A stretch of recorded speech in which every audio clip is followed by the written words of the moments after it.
Why do we feel it's necessary to yak about bullshit in order to be comfortable? I don't know. That's a good question. Welcome back, everyone. We are south of the border. I'm still your reluctant gringo. Back again with another live stream. We got lots to talk about as we woke up this morning and saw the news. But I hope everybody's doing all right out there, and especially in the United States, there's a huge heat wave from what I understand. Not here. You can see I got my hat on.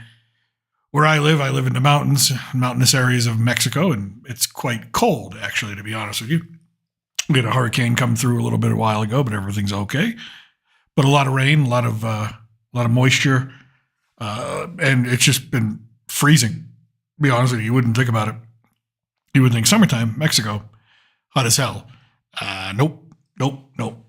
It's been freezing. So, but with that, that's neither here nor there. So I hope everybody, especially people in the heat wave, are doing well and keeping safe and keeping cool. So with that, we have some news on Iran and Israel and the United States. And I know there's been a lot of back and forth. We've got some clips for President Trump. But first things first, there's a lot of people out there that, listen, I'm just like everybody else. I have an opinion. But it doesn't mean that I know everything correctly. I do hold graduate degrees in international relations, political science, focused on global security risk and human rights. All that means is I've read a bunch of books. It really doesn't mean much beyond that. I might have a little bit more knowledge, let's say, in certain areas, but it doesn't mean that I know exactly what the president's going to do. But we all try to read the tea leaves, and most of us get it wrong and some of us get it right. And I'll try to give you my opinion and why I think what's going to happen is going to happen. I really don't think President Trump wants to go to war. I don't even think he wants to drop a bomb. I just don't see him as that type of president. I mean, he has when he's had to do it, Soleimani, all that, retaliation for things like that. And I get that, I'm a human being. I'm an American. I get that. I understand that. But I think President Trump looks at it this way. He doesn't want to be George W. Bush. I think of George W. Bush after his election, everything was quiet and peaceful pre 9/11. And after that, when you think of George W. Bush, all you think about is 9/11 and Iraq. Not really a great legacy as a president, right? And it really isn't. I mean, that forever war, Iraq, it's just terrible. And that's a war I don't think we should have been in at all. And I don't think President Trump really wants to see his legacy sullied in that way as well. I think he wants to sort of avoid that, which is why he tries to keep extending a deadline. And some people are complaining about that, but until he has to do something, let's not do anything, right? I think that's fair. But I think at this point, his hand has been forced. And I think he's prepared to do what he needs to do. I think he's made up his mind. I think maybe he's hoping that something is going to happen to sort of change the calculus on everything. But I don't see that happening right now. Normally, it's a Saturday, right? So where would President Trump be? Usually on a weekend, he's in Mar-a-Lago. He's playing golf. That's what he's doing. That's what he's always done. Instead of today, he's on his way back to the White House for a national security meeting.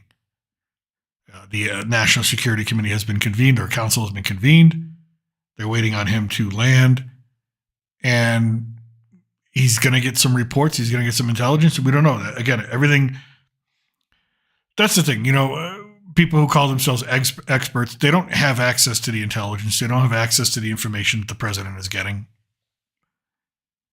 So it's really hard to decide what he's going to do. But what I do know that he has done, and this has been reported widely, is B-2's stealth bombers. That thing, flying death. That's what that is. I've seen one of these things flying. When the Super Bowl was last in Houston with the Patriots, the greatest comeback in NFL history, probably one of the greatest comebacks in sports history. It was amazing. Well, this thing flew over Houston as part of the ceremonies. And it's quite a sight when you see that thing in the air. And the fact that we have more than one over in the Middle East right now, a lot of people think, well, the B-2s are on their way. B-2s have been there, folks. They've been there. And we're going to go through this article. Great article by Kai Greet from the Aviationist. Not exactly your mainstream media. Not exactly something everybody reads. But when it comes to anything in the Air Force, they usually have some good sources. So the B-2 stealth bomber, which is the only plane in the world that's capable of carrying the bunker buster bomb and dropping it. Well, not the only one. The B-52 bomber can do it, but it can be seen by radar, right? So we don't want to put people in harm's way. So it's departed Whitman Air Force Base, which is in, I believe, Missouri, or I think it's Missouri. Could be Mississippi. I could be getting it wrong. It's on its way to Guam. And when I say it, I mean multiple of these. And, of course, multiple other support aircrafts are with it. F-22s, Raptors, things like that. And why Guam? Because it's closer to Iran. It gives it a nice line of sight. Bing, bang, boom. It needs to get there, get the job done. It'll do it. Now, not only has the B-52, or the B-2, excuse me, the B-2 been sent, but other things have been sent. And this is why I think he's already made up his mind. You don't spend this kind of money to put these kind of assets in place unless you're going to use them. A lot of people say, well, maybe he's just being ready for the worst case scenario. I don't know. Maybe he is. That's a valid point. But right now, this is following a large number of tanker positioning movements over the previous few days. And by tanker, we mean so they can refuel the B-2 while it's in the air, because carrying that kind of weight of that bomb that carries two of them, it just can't fly in one tank of gas. Aviation enthusiasts have now confirmed the departure of B-2 Spirits from Whitman Air Force Base en route to Guam. 2 flights of B-2 Spirits, call signs Mighty 11 flight and Mighty 21 flight, comprising an unknown number of aircraft, departed from Whitman Air Force Base, Missouri. So, in the early hours of June 21st, 2025, which is this morning. So they're on their way. Their destination has been noted as Anderson Air Force Base, located in the Pacific island of Guam, rather than the Indo-Pacific outpost of Diego Garcia, which would also be a good base for it to land that close, right? There's a reason why it's not landed there. We'll get into this article a little bit more, but the reason is there's already B-2 stealth bombers sitting there. So we've got an amazing... So there's probably about 24 B-2 stealth bombers in the Air Force, in the arsenal. And already about half of them are probably in the Middle East ready to strike Iran, which, again, is an amazing amount of air superiority, amazing amount of air power. So here you can see some of the radar as it took off, the flight plans, things like that. Strato tankers, Pegasus airships have taken off. Those are very, very large ships, very large, and of course for the refueling purposes. A movement of B-2s has been speculated to be imminent for several days as the U.S. government weighs its options in terms of the Israeli-Iran conflict and whether U.S. forces should directly join with Israeli airstrikes. So we had mass deployment of tankers to Europe, fine, followed by F-22 Raptors, which routed via the UK. But so far, no kinetic action. So far, we haven't hit Iran. We haven't gone in. Again, the B-2's unique capabilities is the ability to carry the huge GBU-57 Massive Ordnance Penetrator, or MOP, the bunker buster bomb, which is thought to be the only conventional weapon able to hit the most hardened of Iran's nuclear facilities. And there's a picture of it. Actually, that's what it looks like when it drops it. It's not like a missile. They actually have to be pretty much over the target to drop it, and like gravity, and it can guide itself a little bit, but it's not like a cruise missile where you can, like a video game with a controller, you can guide the thing, or with laser or whatnot. So that's what's that's a scary sight. Jesus, that's what's on its way to get to where it's got to get to. Now, here's the interesting thing. Satellite images analyzed Wednesday by the Associated Press show the deployment of at least 6 other B-2 bombers at Diego Garcia. That's the other base close to Iran that's in the Indo-Pacific. So we've got 6 B-2s, and we're adding at least 2, maybe 4 more B-2s. And that's pretty much almost half of the B-2 Air Force, B-2 force. or a third of all B-2s America has in its arsenal now at that base. So almost over half, right? That's a lot of firepower. That doesn't just say, hey, we're going to go drop a couple of bunker busters and see you later. That means there's other plans, there's other targets. We don't know what those targets could be beyond the nuclear facilities, if they can even get to those nuclear facilities. Now, some of the reporting has said, well, these bunker busters here, I've read reports that saying that these things can go down as far as 200 feet and then blow up. I've seen reports this morning saying they can only go 80 feet and then blow up. Either way, you're dropping multiple ones you're creating a hole and then dropping another one into the hole in succession, right? So you're going to have a line of B-2s going over there. Now, should they be relatively safe? Sure. Iran's capabilities for air defense have been decimated, and these things are supposedly invisible to radar. So again, an amazing, it's just escalated. As I said in the thumbnail, this escalated quickly. We went Friday where we're going to see the president talking, saying, yeah, I'll give him up to 2 weeks, or within 2 weeks, which means he could decide today, he could decide tomorrow, he could have decided yesterday, up to 2 weeks, for Iran to come to the table and say, hey, we want a deal, or we want a ceasefire.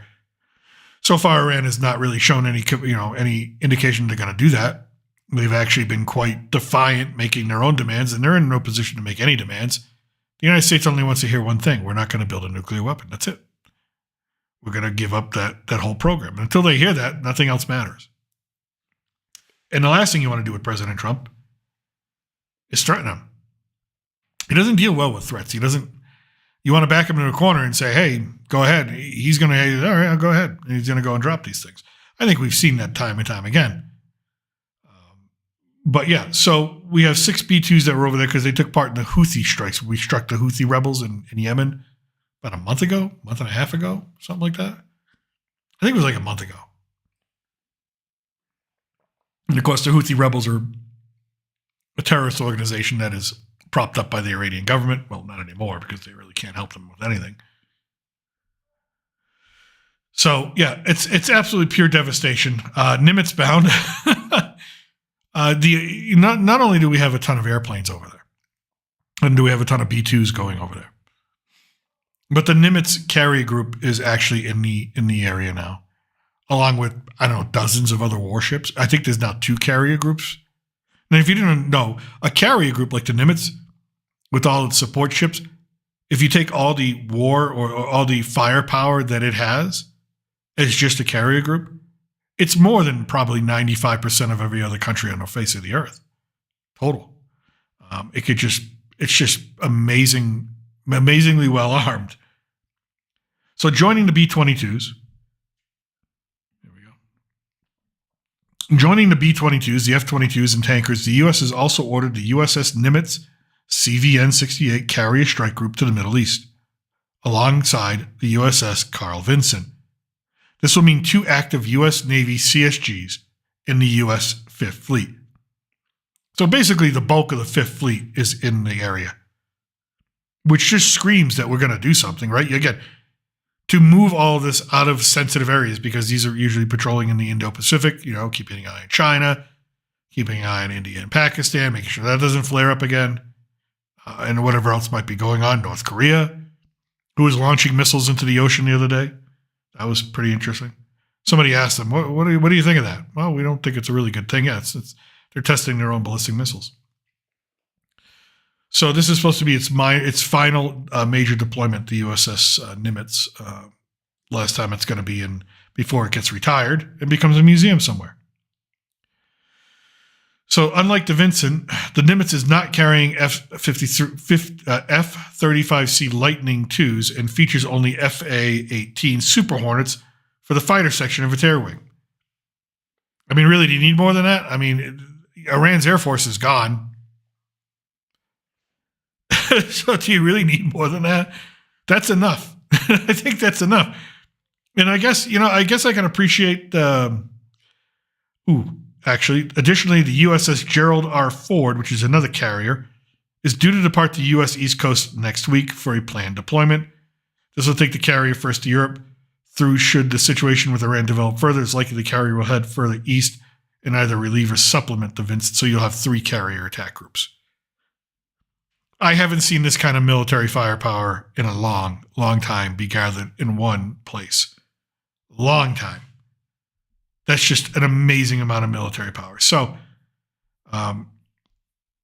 we're in it now. I think at this point in time, I think it's safe to say that we're going to be in it. Again, I'm not the president of the United States. No one voted for me. I can't tell you what he's thinking. I don't have a psychic connection with him. But I do believe that he wouldn't move all these assets into place unless he thought that it was absolutely necessary. And I go back to the press briefing that Caroline Leavitt gave the other day. They asked her, how close is Iran to getting a nuclear weapon? And she said, let me make it very, very clear. They have all the components to create one. It's just a matter of putting it together. It's like a Lego set, find the right pieces, put them in the right place. They did blow up all the scientists. So maybe they can't do that right now because I think there's 15 nuclear scientists that were head of the program. 14 of them have all been assassinated or blown up by the Israeli Air Force. So it's pretty hard to put together a nuclear weapon without those guys. But I'm sure there's probably plans or something. So the fact that the White House is saying that they had everything, it's not like they were working to get everything. This is that they had all the pieces. It was just a matter of putting the pieces together. Now, you can choose to believe that. You can choose not to believe that. But I think we have to take it on face value that that's what the situation is. And if that's the case, that's why I think that we're moving all these assets into place for a reason. Now, it could be to scare the Iranians back to the negotiating table, for them to poke their head up out of their bunkers and go, oh, shit, look at this. We're surrounded. I go back to 1962 and the Cuban Missile Crisis, and the best thing might be that if Iran does decide to make a deal, we might have to quarantine them on all sides. We might have to create some sort of buffer where no vehicle, air, land, or sea gets in without an actual inspection by Israeli or American or UN forces, whether it's, a third party. Sort of like a quarantine, which a quarantine is an act of war. Technically, it's an act of war. A blockade, whatever you want to call it. It depends on really the word. But it worked for Cuba. I mean, this is the closest I think we've come to a nuclear conflict since 1962. Now, there's been some close calls in the 80s and things like that. But this might be the closest we've come. And even Putin, Putin gave a 3-hour, I was going to play it and react to it, but it's 3 hours long. Putin gave an address in St. Petersburg. But one interesting thing that he did say is that if the U.S. strikes, it probably means World War III. That's Vladimir Putin saying that, not me. And again, take it, maybe he's trying to scare people. I don't know, but the guy seems to like war himself. So he seems like, yeah, that's what it means. It could mean that we strike Iran. China takes the opportunity to strike Taiwan and take it. And we're in it then. We'll be in it at that point. So I guess you could take Putin at his word. I mean, he doesn't seem to bluff when he says he's going to do something. He does it. He's been in a war now for a few years, and I think it's safe to say that if we mess this up or do this the wrong way, we could be escalating things on a grand scale. But it just might be something. It just might be a risk we have to take. But excuse me, very dry throat. So with that, now we have B-2's already in the Middle East. We have B-2's on the way. We've got carrier groups on the way. We've got Navy on the way. We've got just an amazing amount of firepower. What's even scarier, or creepier, I should say creepier, I don't say scarier, is that if you try to call someone in Iran right now, they've basically shut off the internet. The government shut off the internet and shut off the phone systems, or controlled them in such a way where if you are an outside party, and say I picked up my phone right now and decided to call someone I knew in Iran, you would get the weirdest message, and seems pretty ominous. So let me get to it here. In the recording, you get a recording. In a recording of a telephone call heard by CNN, a person outside of Iran hoping to hear their friend's voice on the other line. Make this big here. And this is where I'm reading here. Was instead met with a robotic voice, quote, "Hello, and thank you for taking the time to listen. Life is full of unexpected surprises, and these surprises can sometimes bring joy, while at other times they challenge us. The key is to discover the strength within us to overcome these challenges." Then the voice asks you to, it recommends to you that the listener close your eyes and imagine yourself in a place that brings you peace and happiness. So if you call Iran, that's the message they're handing out. That I've never heard of before. And I've read a lot about a lot of different wars and a lot of different conflict. It sounds to me, it's sort of like say goodbye to your loved ones. Imagine yourself in a place of peace and happiness. Say goodbye. You're not going to hear their voice again. It sounds like they're resigned to fighting this to the end. Win, lose, but they're going to the end. It doesn't seem like a country psychologically looking to make peace or looking for a resolution in any way, shape, or form. So, I mean, if I read that, if I called somebody and that's the voice I heard and the message I heard, I would think it's pretty much over at that point.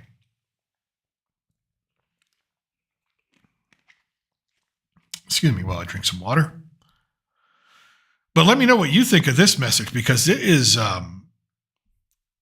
it's just dire. It sounds dire. While different variations have been reported, this version appears to have been the one most commonly heard by people outside Iran, placing calls to mobile phones inside the country on Wednesday and Thursday. No similar message was reported when calling landlines. Okay. The messages were widely heard after Iran imposed nationwide temporary restrictions on internet access on Wednesday, citing security concerns. That meant no WhatsApp. So people abroad couldn't call their family and friends because WhatsApp, everybody uses. I mean, down here, this is what we use. We use WhatsApp.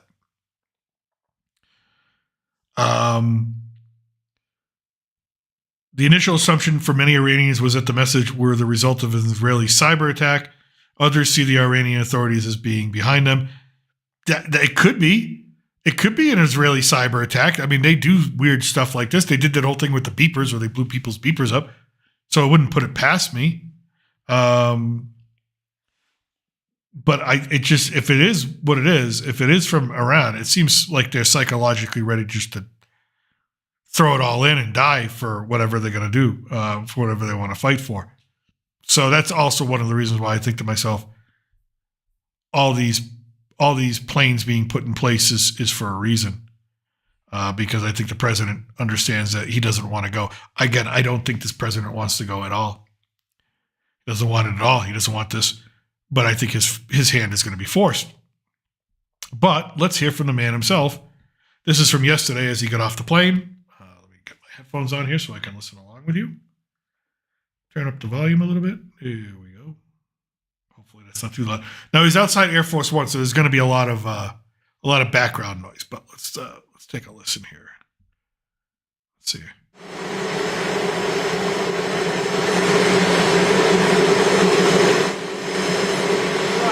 So we just learned that Rwanda, you know all about Rwanda, and the Congo will be doing a peace settlement, probably coming in on Monday or Tuesday. We're going to be signing it up, and we've stopped a very vicious war. So that was an honor for me to be involved. I want to thank J.D. Vance for... That's a big deal. So he's now brokered another peace agreement between Rwanda and the Congo, along with the other peace agreement with Pakistan and India. No one thought they could end that war. Those people were slaughtering themselves. I mean, that's like machetes cutting off heads of people in the streets. It was bloody and vicious. Great job, and also our Secretary of State, Marco Rubio, has done a fantastic job. So Rwanda, long-term war with the Congo, a very bloody war. They're all bloody, but this was a really bloody one. He's going to be making peace with Congo, and they can get on to making trade deals with the United States and other places and have a much more normal form of life. We're very honored by that. As you know, we did a very great job with India and Pakistan, and we had India in. It looks like we're going to be making a trade deal with India. And we had Pakistan in. It looks like we're going to be making a trade deal with Pakistan. And it's a beautiful thing to watch. The Serbia, Kosovo, likewise, they've been fighting for years. And as you know, we brought that one to a conclusion. And now we have a couple of big... Wait a minute. Did he just say he also helped end Serbia, Kosovo, too? Something no one's been talking about? That kind of little just conflict has been just simmering since the 90s? Jesus. We have Russia, Ukraine, which is making a little bit of progress, and we have Israel, and nobody really knows what that one is all about. We're going to find out pretty soon, I guess. The Iranian foreign minister this afternoon said the U.S. is serious about negotiations that you would call up Israel and request that they stop their airstrikes. Will you make that request? Well, I think it's very hard to make that request right now. If somebody's winning, it's a little bit harder to do than if somebody's losing. But we're ready, willing, and able, and we've been speaking to Iran, and we'll see what happens. Mr. President, what was the thought process behind 2-week timetable? Just time to see whether or not people come to their senses. Mr. President, did the Europeans help at all in talking with the Iranians? No, they didn't help. No. What a dumb question. What was your thought process behind 2 weeks? Obviously, the man's trying to be like, listen, think, please. Let's have a little normalcy here. Let's get to our senses. I mean, it's just, what's your thought process behind 2 weeks? Why didn't you just bomb them already? I mean, it really is what the question should have been. What a stupid question. I mean, he's trying to broker some sort of peaceful settlement here. Iran doesn't want to speak to Europe. They want to speak to us.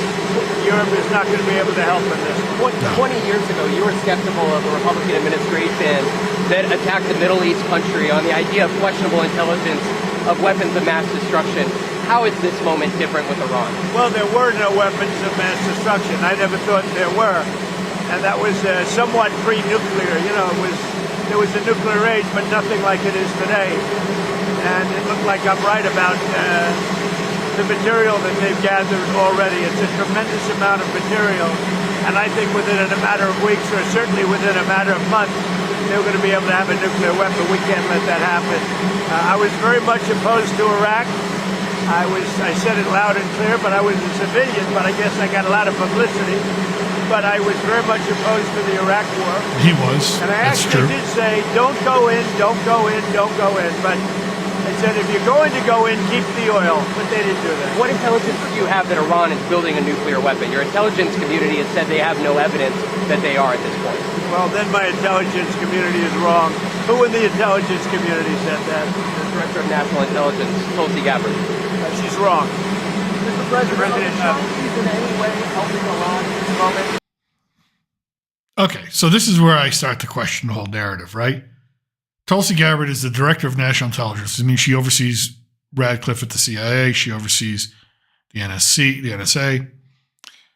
If she's saying that Iran doesn't have it, so does he have other intelligence? And if so, why is it going through Tulsi? And so that's odd, right? That's odd. Now, I know Tulsi came out and she had a tweet, I support the president, blah, blah, blah.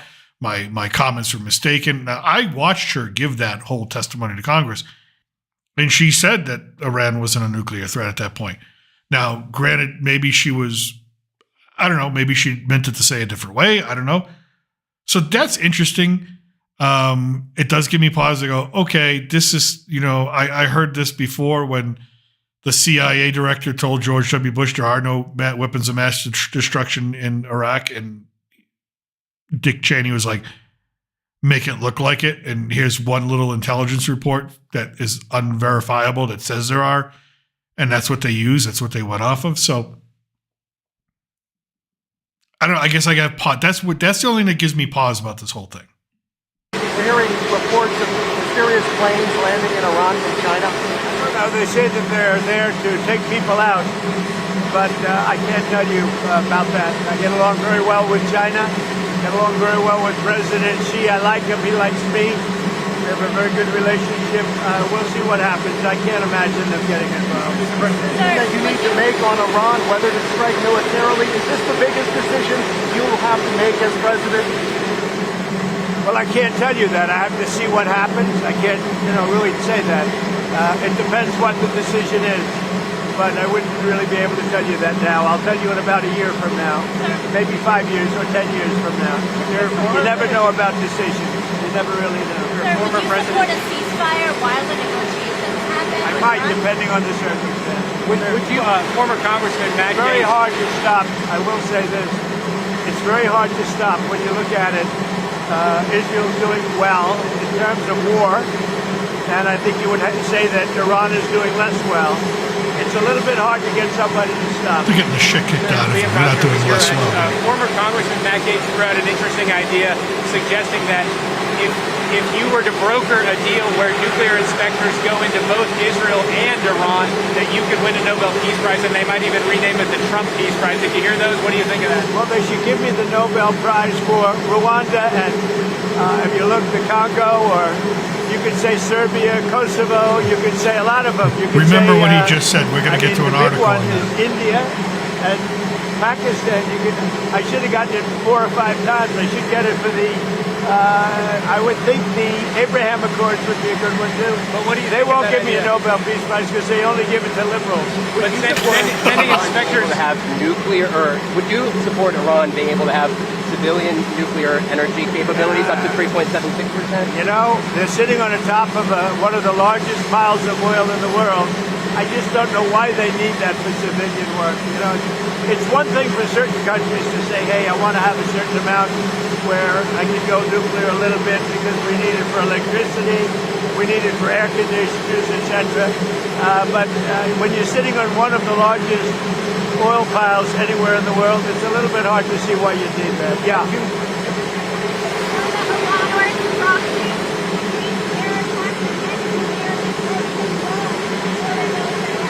We're always concerned about that, and we have to take them out and be very strong. You're even in danger talking to me right now. Do you know that? You are in danger talking to me right now. So I should probably get out of here, but you guys are actually in danger. Can you believe it? The question which you couldn't hear, talking about President Trump being targeted by Iranian military, or there being a death order on him, and that they're behind a lot of the assassination attempts or assassination that have been foiled. He's right. You're standing next to the President of the United States, who is a target, right? He knows he's a target. He knows he's a target. He's been a target. It's not like, but he's just like, all right, you know what, you guys, you might be pressed, but you're standing next to me, so you're just as much danger as I am. So it's kind of, I don't know, I don't want to say it's funny, but I think he's made peace with the fact that, after Butler, Pennsylvania, in that attempt, and in the second attempt that was thwarted, I think he's made peace with the fact that, he is going to be in that position for as long as he's in office, and maybe even for the rest of his life. I think what he's not cool with is that he understands that his family is also in that position. So obviously Barron on up, all the children, the grandchildren as well, have amazing protection on them right now, and will probably have to have protection on them for the rest of their lives. One more thing on Russia. Still your expectation that NATO countries spend 5% of their GDP on defense spending? Well, I think they should do that. I don't think we should, but I think they should. We've been supporting NATO so long. In many cases, I believe paying almost 100% the cost. So I don't think we should, but I think that the NATO countries should, absolutely. If a country like Spain decides not to? NATO's going to have to deal with Spain. Spain's been a very low payer. They were always a very low payer. They were either good negotiators Spain's or broke. they weren't doing the right thing. I mean, I think Spain has to pay what everybody else has to pay. Spain has been notorious for low pay. You know who else was the low payer, just about the lowest? A place called Canada.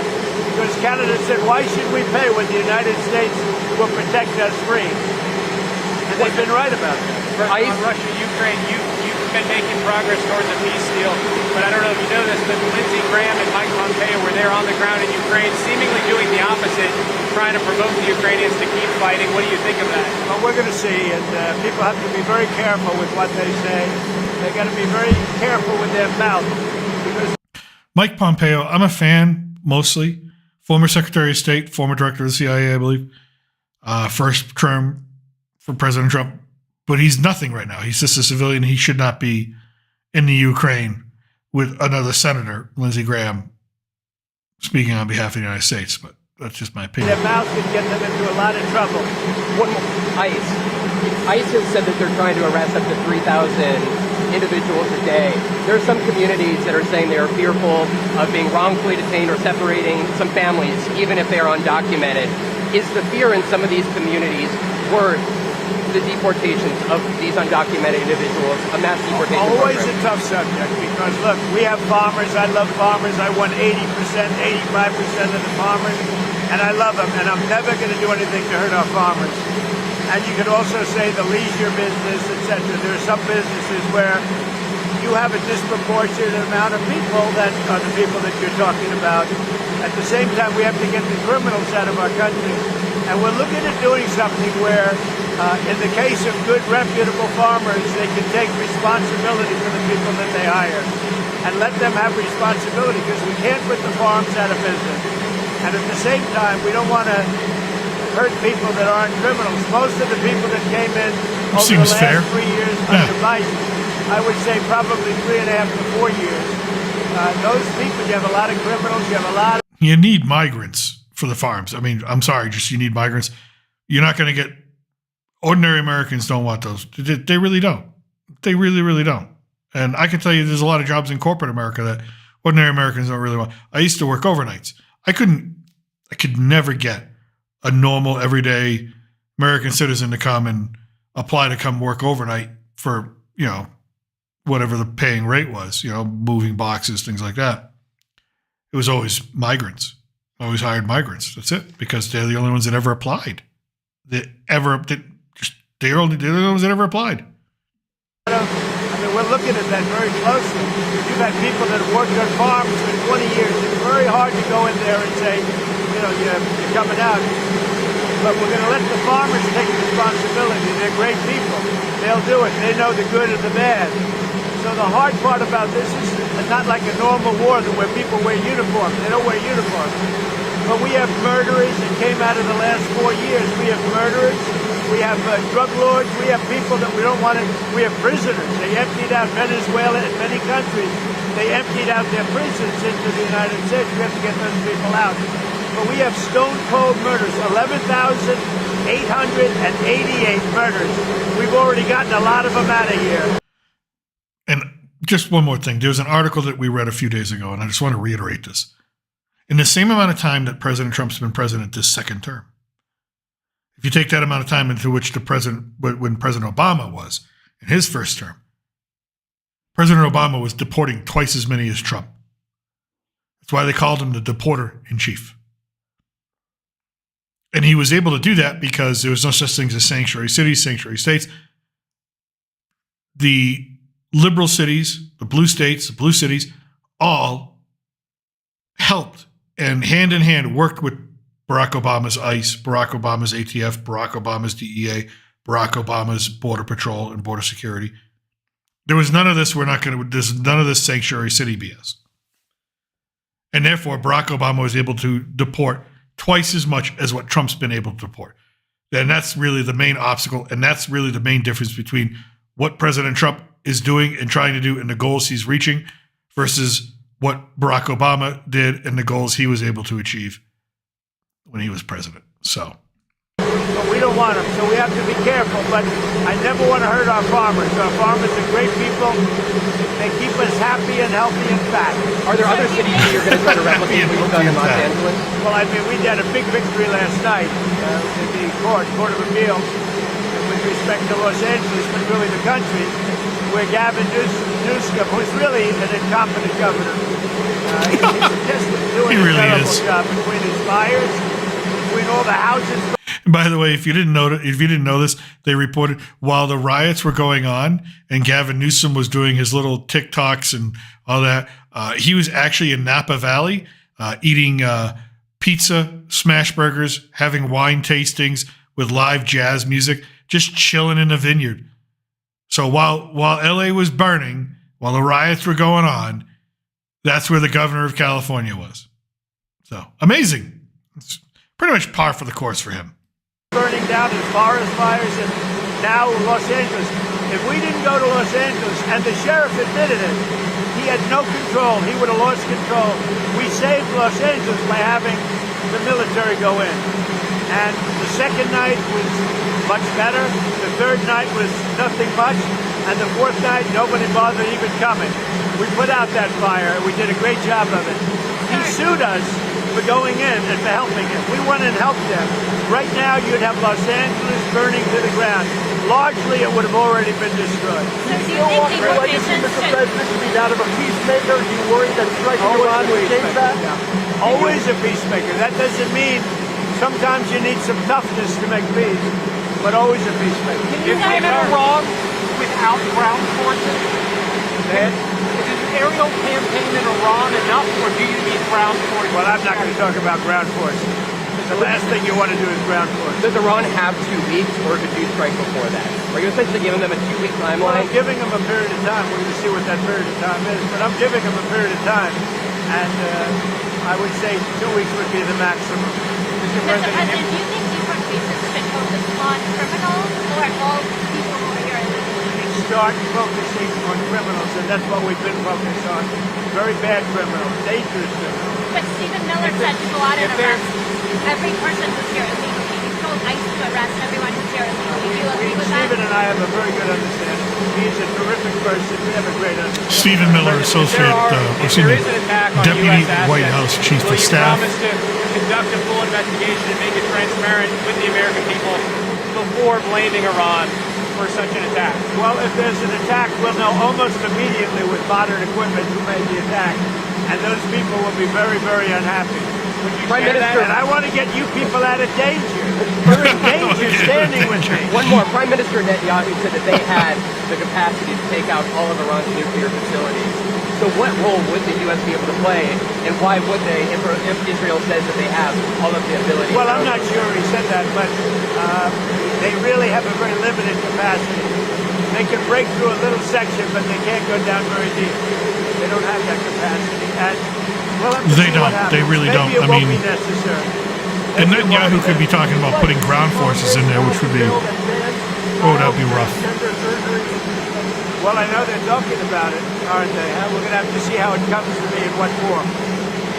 Certainly, it's been something I've been talking about also. Okay?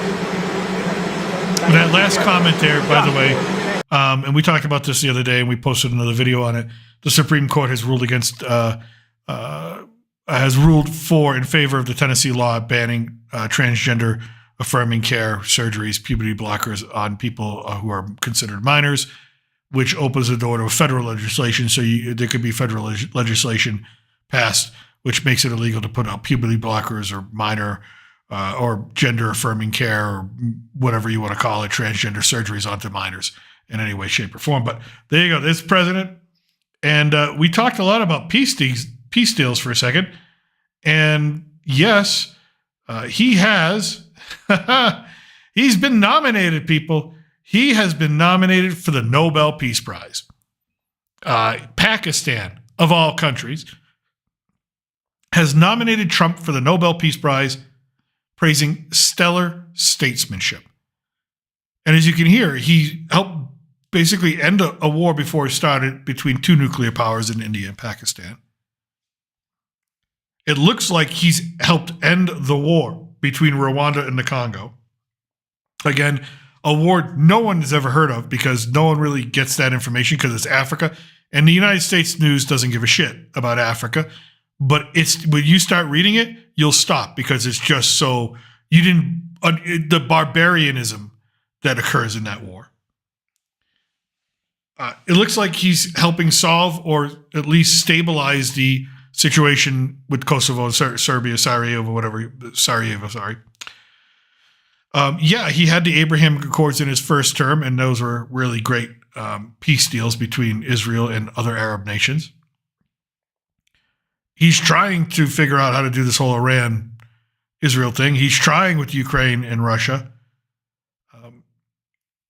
It sounds like somebody who should get the Nobel Peace Prize to me. They gave it to Barack Obama before he was really even president for a little while. And even Barack Obama doesn't even know how he got the Nobel Peace Prize.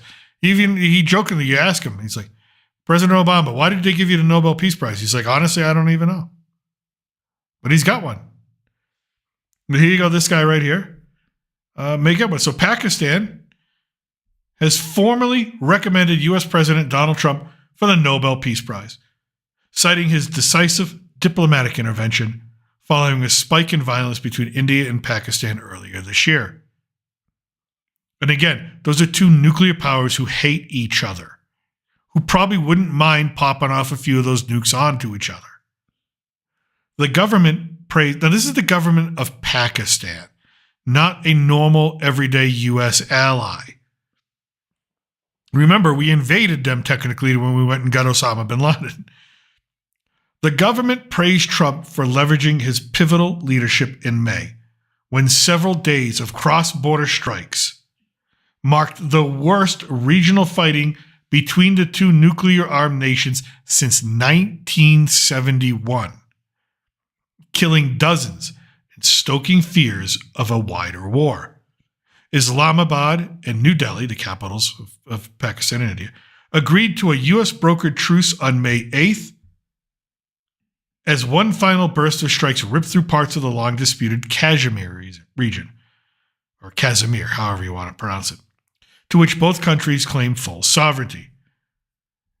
Quote, at a moment of heightened regional turbulence, President Trump demonstrated great strategic foresight and stellar statesmanship through robust diplomatic engagement with both Islamabad and New Delhi, Pakistan's government said in a statement on Saturday. The U.S. This is amazing. This is really amazing for another country to say about him.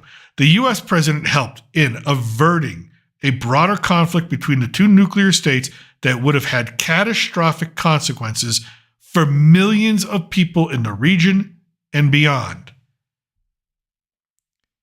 This intervention stands as a testament to his role as a genuine peacemaker and his commitment to conflict resolution through dialogue. It continues, right? So India and Pakistani officials gave contradictory accounts of how the agreement on a truce was reached at the time. While Islamabad lauded the involvement of the White House, New Delhi downplayed it. Of course, India, it's a larger country. It's, they wanted to, maybe save a little bit more face, but you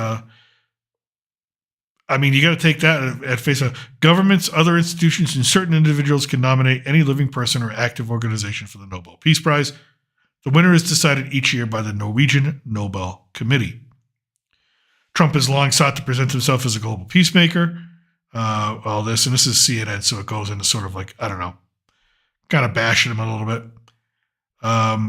Quote, Trump, I won't get a Nobel Peace Prize for stopping the war between India and Pakistan, he posted on his Truth Social platform. I won't get a Nobel Peace Prize no matter what I do, including Russia, Ukraine, and Israel, Iran, whatever those outcomes may be. So he knows that, even though he probably deserves it, I think he does. I think at this point he does. It's hard to find another president in the past, 40 years who's done more to try to make as many peace agreements as possible through trade, through everything else. So do I think he deserves to be nominated at least, but I think he deserves serious consideration, but he'll never get that because again, it's a political thing. It would be seen as elevating him And there's certain political factions out there that don't want to see him elevated. But with that, once again, there's a. I wanted to get into this. This is 3 hours long. There's different versions of it, but Putin's thing. So maybe we'll do that a little bit later. Maybe we'll do that on tonight's stream. But let me know what you think of what's going on in Iran, or what's going to happen in Iran, what may happen in Iran, what you think should happen in Iran with Israel. Do you think President Trump deserves a Nobel Peace Prize or not? But with that, I'm going to call it and say thank you for everybody for listening and watching, and the likes and the subscriptions. If you did like this video, please check out the channel. We got a lot more. We cover pop culture and politics, both at the same time on the channel. And again, it's a little something for everything. I'm still your reluctant gringo from south of the border. Salut, a huevo. And we'll check everybody out later on tonight. Out of here.